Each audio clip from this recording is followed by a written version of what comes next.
आपने जाकर जीओच के ऊपर हमला किया, आपने हिंदुस्तान को खुश किया, आपने जहाज़ों को आग लगाई, आप कोर कमांडर के घर पर हमला हुए।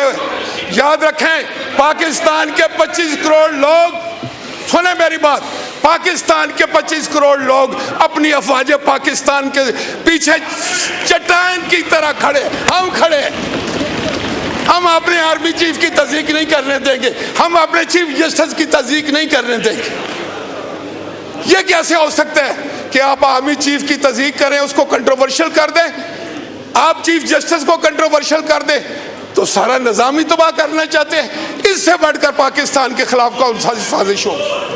किसकी बोली बोलते हो तुम लोग? आज आपको जवाब देना पड़ेगा, हम पूछेंगे।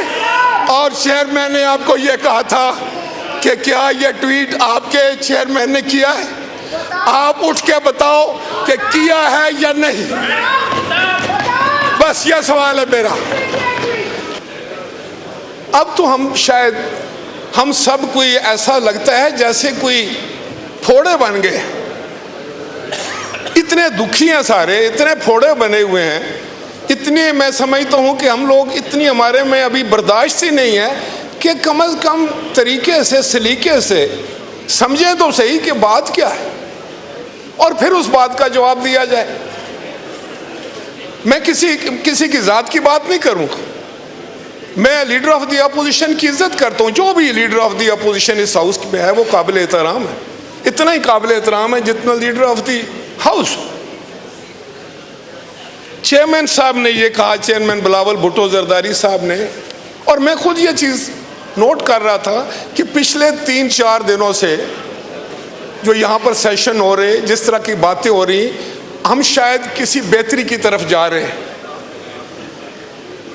कम से कम मैं ये समझ रहा था कि बहुत ये खुशाइंद बात कि जब आपने, जिस तरह ख्वाजा आसिफ साहब ने कहा कि जब कमेटी की बात हुई, माहौल को बेहतर करने की बात हुई, पार्लियामान के अंदर जो अगर कोई आया, किसी ने यहाँ से लोगों को गिरफ्तार किया, सब ने एक क्रॉस दी लाइन जो है उसको कंडेम किया, उसके बारे में अपने तासुफ और तहफ़्फ़ुज़ात का इजहार किया।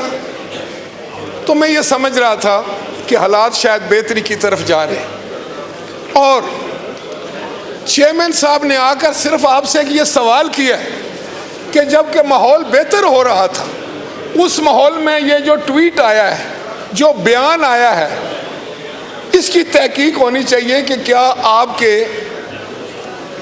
बानी चेयरमैन ने, पार्टी के बानी ने ये बयान दिया है या नहीं है। अगर ये बयान नहीं दिया उन्होंने, और अगर ये कोई बयान आया है, तो ये कोई साजिश हो सकती है। तो आपने तो ये बात बतानी थी ना कि क्या ये ट्वीट जो उन्होंने दिया इतना लंबा चौड़ा, जिसको पढ़कर मेरे जैसा भी ये शख्स समझने पर मजबूर हो गया है कि ये ट्वीट किसी ऐसे शख्स ने किया है जो इस मुल्क में अमन नहीं चाहता, जो इस मुल्क में जमहूरियत नहीं चाहता, जो इस मुल्क में पार्लियामान की बालादस्ती नहीं चाहता, जो इस मुल्क में तबाही चाहता है, जो इस मुल्क में बर्बादी चाहता है। मेरे जैसा शख्स भी इस उम्र में आकर ये कन्विंस होता है कि एक ट्वीट कौन कर सकता है। क्या कोई मुहिब्बे वतन ये ट्वीट कर सकता है?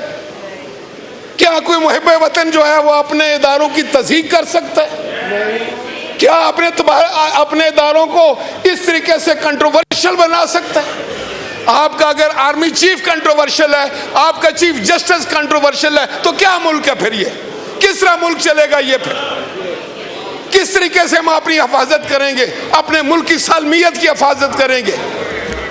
खुदा का खौफ करो आप लोग, पहले सियासत सीखो। ठीक है, पार्टी के साथ वफादारी भी होती है, कायद के साथ भी वफादारी होती है, लेकिन सबसे बढ़कर मुल्क के साथ वफादारी होती है। लीडर ऑफ दी अपोजिशन ने कहा है कि उनके नाना जान और चेयरमैन के नाना जान, मैं दोनों नाना जान को जानता हूं और उसकी होश है मुझे।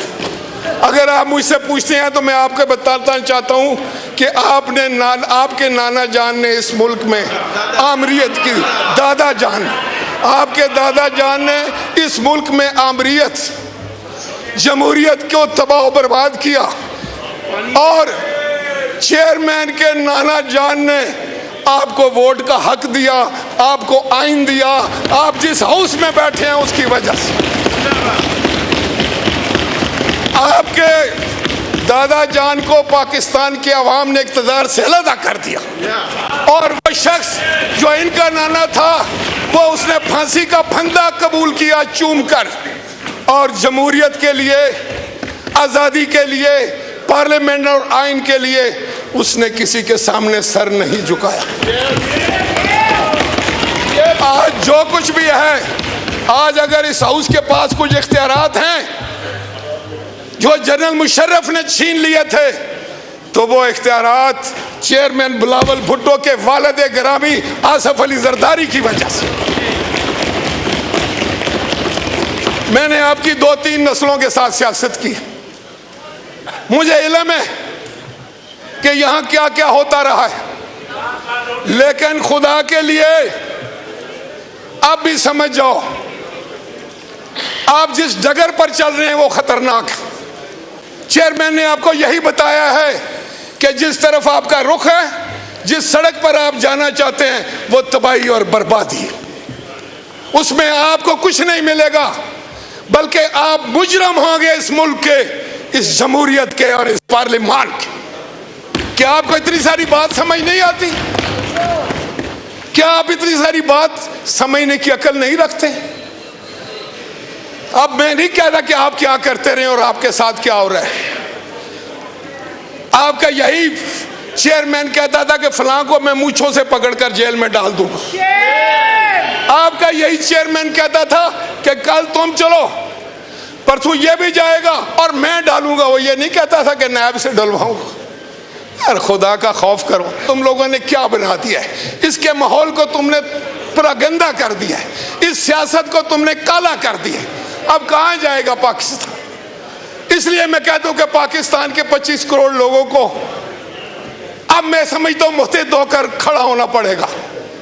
और ये जो आप सियासत में गंद लेकर आए हैं और बाज नहीं आ रहे, मैंने हर मुमकिन कोशिश की। मैं आज भी किसी जगह ये पैगाम देकर आया था कि इस वक्त मुल्क को सिर्फ हम आहंगी की ज़रूरत है, एक दूसरे से मोहब्बत करने की ज़रूरत है, एक दूसरे का हाथ पकड़ने की ज़रूरत है, एक दूसरे का साथ देने की ज़रूरत है पाकिस्तान के लिए।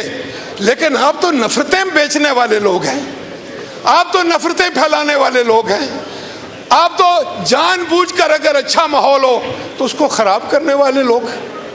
किस तरह यह पार्लियामान चलेगा? अच्छा जगदई साहब आप बताएं, आप आइन और कानून की बात करते हैं, इन रवैयों से आइन और कानून मजबूत होगा, पार्लियामान मजबूत होगी? आज 25 करोड़ अवाम एक तरफ, उनकी तो कोई बात नहीं हुई। कितनी दफा इन्होंने महंगाई पे बात की है, बेरोजगारी पर बात की। जब तुम लोग थे हुकूमत में, तुमने कहा था कि 1 करोड़ नौकरियां, किधर गई? 50 लाख घर, और ये सबज पासपोर्ट की बड़ी इज्जत होगी, ग्रीन की। पाकिस्तान ऊपर जाएगा, ऊपर जाएगा, किधर गया? कहां गया पाकिस्तान? इस हालत में छोड़ा है पाकिस्तान को। याद रखो, याद रखो, अगर आप इसका माहौल खराब करेंगे, हाउस का, पाकिस्तान का माहौल खराब करेंगे। आपको शायद ये वहम हो गया है कि आपने 9 मई का इतना बड़ा सानिया किया, आपने हमारे शहीदों की तज़हीक की। मैं सबसे ज्यादा दुखी हूं कि मैं ये समझता हूं, मेरा ये कहना है कि हम जो लोग हैं, हम पाकिस्तान का बाजुए शमशीर जन है। हमारे सीने पर, मेरी तहसील के सीने पे 2 निशाने हैं, कैप्टन मोहम्मद सरवर शहीद और सवार मोहम्मद हुसैन शहीद। आपने हमारे शहीदों की तज़हीक की, उनकी बेइज्जती की, और तुम अपने आप को पाकिस्तानी कहलवाते हो। तो हम बैठ जाओ, बैठ जाओ। आपने जाकर जीओज के ऊपर हमला किया, आपने हिंदुस्तान को खुश किया, आपने जहाजों को आग लगाई, आप कोर कमांडर के घर पर हमला हुए। याद रखें, पाकिस्तान के 25 करोड़ लोग, सुने मेरी बात, पाकिस्तान के 25 करोड़ लोग अपनी अफवाज पाकिस्तान के पीछे चट्टान की तरह खड़े, हम खड़े। हम अपने आर्मी चीफ की तस्दीक नहीं करने देंगे, हम अपने चीफ जस्टिस की तस्दीक नहीं करने देंगे। ये कैसे हो सकता है कि आप आर्मी चीफ की तस्दीक करें, उसको कंट्रोवर्शियल कर दें, आप चीफ जस्टिस को कंट्रोवर्शियल कर दें, तो सारा निजाम ही तबाह करना चाहते हैं। इससे बढ़कर पाकिस्तान के खिलाफ कौन सा साजिश हो? किसकी बोली बोलते हो तुम लोग? आज आपको जवाब देना पड़ेगा, हम पूछेंगे। और चेयरमैन ने आपको यह कहा था कि क्या यह ट्वीट आपके चेयरमैन ने किया है? आप उठ के बताओ कि किया है या नहीं। बस यह सवाल है मेरा। जनाब स्पीकर, ट्वीट का अगर ये जवाब भी नहीं देते, 9 मई का भी जवाब नहीं देते, करप्शन का भी जवाब नहीं देते, अदालतों का भी जवाब नहीं देते, पार्लियामान के अंदर भी जवाब नहीं देते, तो क्या ये समझते हैं कि इस तरीके से हर चीज को ये बुलडोज करके चले जाएंगे? इनकी जिम्मेदारी है, इन्होंने माहौल खराब किया है जो आज सुबह तक ठीक था।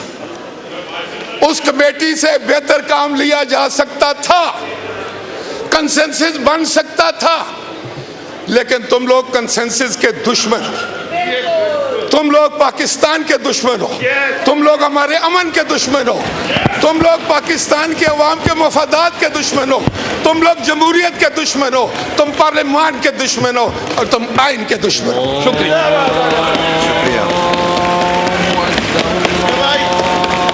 ओवैस हैदर